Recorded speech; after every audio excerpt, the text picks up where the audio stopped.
মির্জা আব্বাস এত মিথ্যা কথা বলতে পারে এত জানতাম না। আমার মাথার মধ্যে একটা জোরে বসে দিছে।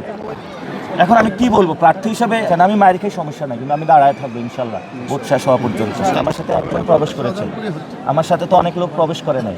সেখানেও যিনি আমার এই আসনের প্রধান পরিচালক উনি আমার সাথে ভিতরে গিয়েছে, এবং এটা সেনাবাহিনী এবং সবার অ্যাক্সেস অনুযায়ী নেওয়া আছে, অর্থাৎ 2 জন যেতে পারে, সাথে 1 জন যেতে পারে।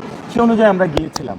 ভিতরে যারা এজেন্ট ছিল বিএনপির, তারা এসে আমাদের সাথে হলো দুর্ব্যবহার শুরু করছে।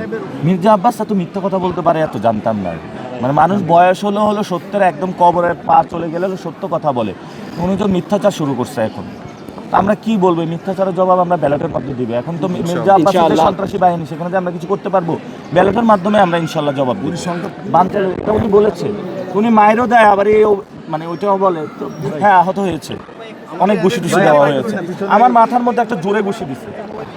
এখন আমি কি বলবো প্রার্থী হিসাবে, কিন্তু আমরা এখন যদি এটা নিয়ে আমরা ভোটারদের মধ্যে কোনো ভীতিকর পরিস্থিতি সৃষ্টি করতে চাই না, আমি মায়ের খাই সমস্যা নাই, কিন্তু আমি দাঁড়ায় থাকবো ইনশাল্লাহ ভোট শেষ হওয়া পর্যন্ত।